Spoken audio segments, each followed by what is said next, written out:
ನಮಸ್ತೆ Karnataka just talk YouTube ಚಾನಲ್ಗೆ ಎಲ್ಲರಿಗೂ ಸ್ವಾಗತ. Welcome back my YouTube channel ಅಂತ ಹೇಳ್ತಾ, ಬಿಗ್ ಬಾಸ್ ಕನ್ನಡ ಸೀಸನ್ 13 ಆರಂಭಕ್ಕೂ ಮುನ್ನವೇ ಸಾಮಾಜಿಕ ಜಾಲತಾಣಗಳಲ್ಲಿ ಸ್ಪರ್ಧಿಗಳ ಬಗ್ಗೆ ಭಾರೀ ಚರ್ಚೆ ನಡೆಯುತ್ತಿದೆ.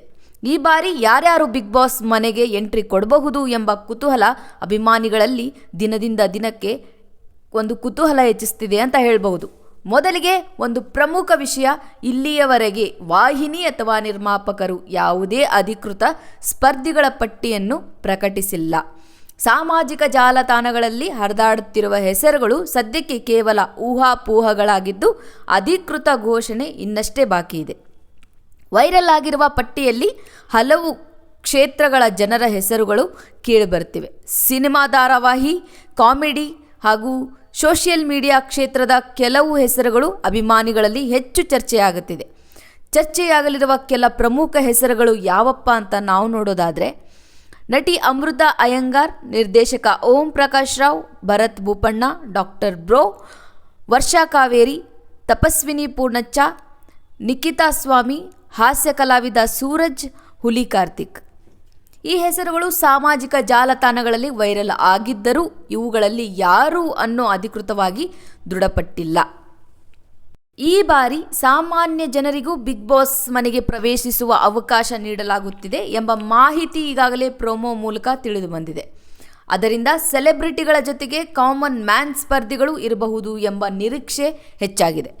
ಇನ್ನೊಂದೆಡೆ ಅಭಿಮಾನಿಗಳು ತಮ್ಮದೇ ಆದ ಫೇವ್ರೆಟ್ ಹೆಸರುಗಳನ್ನು ಸಾಮಾಜಿಕ ಜಾಲತಾಣಗಳಲ್ಲಿ ಸೂಚಿಸುತ್ತಿದ್ದಾರೆ. ಕೆಲವರು ಯೂಟ್ಯೂಬರ್ಗಳನ್ನು ಬರಬೇಕು ಎನ್ನುತ್ತಿದ್ದರೆ, ಇನ್ನೂ ಕೆಲವರು ಸಿನಿಮಾ ಮತ್ತು ಧಾರಾವಾಹಿ ಕಲಾವಿದರು ಬಂದರೆ ಮಾತ್ರ ಸೀಸನ್ ರೋಚಕವಾಗಿರುತ್ತೆ ಎಂದು ಅಭಿಪ್ರಾಯ ವ್ಯಕ್ತಪಡಿಸ್ತಾ ಇದ್ದಾರೆ. ಹೀಗಾಗಿ ಸದ್ಯ ವೈರಲ್ ಆಗುತ್ತಿರುವ ಸ್ಪರ್ಧಿಗಳ ಪಟ್ಟಿ ಸಂಪೂರ್ಣ ಅಧಿಕೃತವಲ್ಲ. ಅಂತಿಮ ಪಟ್ಟಿಯನ್ನು ವಾಹಿನಿ ಗ್ರ್ಯಾಂಡ್ ಲಾಂಚ್ ದಿನದಂದು ಅಥವಾ ಅದರ ಸಮೀಪದಲ್ಲೇ ಪ್ರಕಟಿಸುವ ಸಾಧ್ಯತೆ ಇದೆ. ವೀಕ್ಷಕರೇ, ಸಾಮಾಜಿಕ ಜಾಲತಾಣಗಳಲ್ಲಿ ವೈರಲ್ ಆಗುತ್ತಿರುವ ಬಿಗ್ ಬಾಸ್ ಕನ್ನಡ ಸೀಸನ್ 13 ಸ್ಪರ್ಧಿಗಳ ಪಟ್ಟಿಯನ್ನು ಸದ್ಯಕ್ಕೆ ನಂಬೇಡಿ. ಇದುವರೆಗೆ ವಾಹಿನಿ ಅಥವಾ ಶೋ ನಿರ್ಮಾಪಕರು ಯಾವುದೇ ಅಧಿಕೃತ ಸ್ಪರ್ಧಿಗಳ ಪಟ್ಟಿಯನ್ನು ಬಿಡುಗಡೆ ಮಾಡಿಲ್ಲ. ಸೋಷಿಯಲ್ ಮೀಡಿಯಾದಲ್ಲಿ ಹರಿದಾಡುತ್ತಿರುವ ಬಹುತೇಕ ಹೆಸರುಗಳು ಕೇವಲ ಊಹಾಪೋಹಗಳಾಗಿದ್ದು ಅಧಿಕೃತ ದೃಢೀಕರಣ ಹೊಂದಿಲ್ಲ.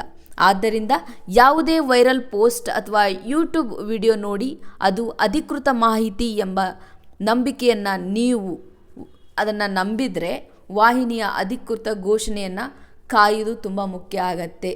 ಅಂತಹ ಇಲ್ಲ ಸಲ್ಲದ ಮಾತುಗಳನ್ನು ನಂಬಕ್ಕೆ ಹೋಗಬೇಡಿ. ವೀಕ್ಷಕರೇ, ಈ ಸಾರಿ ಬಿಗ್ ಬಾಸ್ ಅಂದರೆ ಬಿಗ್ ಬಾಸ್ ಕನ್ನಡ ಸೀಸನ್ 13ಗಾಗಿ ನೀವೆಷ್ಟು ಕಾತರದಿಂದ ಕಾಯ್ತಿದ್ದೀರಿ? ಹೊಸ ಸ್ಪರ್ಧಿಗಳು, ಹೊಸ ಟ್ವಿಸ್ಟ್ಗಳು, ಹೊಸ ಟಾಸ್ಕ್ಗಳು ಈ ಸೀಸನ್ ಹಿಂದಿನ ಎಲ್ಲ ಸೀಸನ್ಗಳಿಗಿಂತ ಹೆಚ್ಚು ಮನೋರಂಜನೆ ನೀಡುತ್ತದೆ ಈ ಸೀಸನ್ ಅಂತ ನೀವೆಷ್ಟು ಕುತೂಹಲದಿಂದ ಎಲ್ಲರೂ ಕಾಯ್ತಾ ಇದ್ದೀರಿ ಅಂತ ನೋಡೋಣ. ಈ ಬಾರಿ ಬಿಗ್ ಬಾಸ್ ನೋಡಲು ನೀವೆಷ್ಟು ಎಕ್ಸೈಟ್ ಆಗಿದ್ದೀರಿ ಅನ್ನೋದನ್ನು ತಿಳ್ಕೊಳ್ತೀನಿ. 10ರಲ್ಲಿ ಎಷ್ಟು ಅಂಕ ಕೊಡ್ತೀರಿ? 10ಕ್ಕೆ 10 ಅಥವಾ ಅದಕ್ಕಿಂತ ಕಡಿಮೆನಾ? ಮತ್ತು ನಿಮ್ಮ ಪ್ರಕಾರ ಯಾವ ಸೆಲೆಬ್ರಿಟಿ ಬಿಗ್ ಬಾಸ್ ಮನೆಗೆ ಬರಬೇಕು? ಯಾವ ಸ್ಪರ್ಧಿಯನ್ನು ನೀವು ಹೆಚ್ಚು ನೋಡಲು ಬಯಸುತ್ತೀರಿ? ನಿಮ್ಮ ಉತ್ತರವನ್ನು ಕಾಮೆಂಟ್ನಲ್ಲಿ ತಪ್ಪದೇ ತಿಳಿಸಿ. ನಿಮ್ಮ ಕಾಮೆಂಟ್ಗಳನ್ನು ಓದಲು ನನಗೂ ತುಂಬ ಇಷ್ಟ. ನಿಮ್ಮ ಅಭಿಪ್ರಾಯ ಮುಂದಿನ ವಿಡಿಯೋದಲ್ಲೂ ಕಾಣಿಸ್ಕೊಳ್ಬಹುದು. ಮತ್ತು ಈ ಸೀಸನ್ನಲ್ಲಿ ಯಾವ ರೀತಿಯ ಟಾಸ್ಕ್ಗಳು ಇರಬೇಕು ಎಂದು ನೀವು ಬಯಸುತ್ತೀರಿ? ಹಿಂದಿನ ಸೀಸನ್ಗಿಂತ ಈ ಬಾರಿ ಇನ್ನಷ್ಟು ಮನರಂಜನೆ ಸಿಗುತ್ತದೆ. ನಿಮ್ಮ ಅಭಿಪ್ರಾಯವನ್ನು ಕಾಮೆಂಟ್ನಲ್ಲಿ ತಪ್ಪದೇ ಹಂಚಿಕೊಳ್ಳಿ. ನಿಮ್ಮ ಕಾಮೆಂಟ್ಗಳನ್ನು ನಾನು ಓದುತ್ತೇನೆ. ಆಸಕ್ತಿದಾಯಕ ಕಾಮೆಂಟ್ಗಳಿಗೆ ಮುಂದಿನ ವಿಡಿಯೋದಲ್ಲಿ ಸ್ಥಾನ ಸಿಗಬಹುದು. ಇನ್ನೂ ಒಂದು ಪ್ರಶ್ನೆ, ಈ ಬಾರಿ ಬಿಗ್ ಬಾಸ್ ಕನ್ನಡ TRP ದಾಖಲೆ ಮಾಡುತ್ತದೆಯಾ? ನಿಮ್ಮ ಉತ್ತರವನ್ನು ಹೌದು ಅಥವಾ ಇಲ್ಲ ಎಂದು ಕಾಮೆಂಟ್ ಬಾಕ್ಸ್ನಲ್ಲಿ ಕಮೆಂಟ್ ಮಾಡಿ. ಇಂತಹ ಬಿಗ್ ಬಾಸ್ ಕನ್ನಡ ಸೀಸನ್ 13 ಹಾಗೂ ಕನ್ನಡ ಮನೋರಂಜನೆಯ ಎಲ್ಲ ಲೇಟೆಸ್ಟ್ ಅಪ್ಡೇಟ್ಗಳಿಗಾಗಿ ನನ್ನ ಚಾನಲ್ ಈಗಲೇ ಸಬ್ಸ್ಕ್ರೈಬ್ ಮಾಡ್ಕೊಳ್ಳಿ ಅಂತ ಹೇಳ್ತಾ ಇವತ್ತಿನ ಈ ಒಂದು ವಿಡಿಯೋನ ಮುಗಿಸ್ತಾ ಇದ್ದೀನಿ. ಐ ಹೋಪ್ ನಿಮ್ಮೆಲ್ಲರೂ ಕೂಡ ಈ ಒಂದು ಇಷ್ಟ ಆಗಿದೆ ಅಂದ್ಕೊಂಡಿದ್ದೀನಿ. ನನ್ನ ಕಮೆಂಟ್ ಬಾಕ್ಸ್ನಲ್ಲಿ ನಿಮ್ಮ ಕಮೆಂಟ್ ಬರುತ್ತೆ ಅಂದ್ಕೊಂಡಿದ್ದೀನಿ ಅಂತ ಹೇಳಿ ಇವತ್ತಿನ ಈ ಒಂದು ವಿಡಿಯೋನ ಮುಗಿಸ್ತಾ ಇದ್ದೀನಿ. Thank you so much for seeing this video. ಧನ್ಯವಾದಗಳು.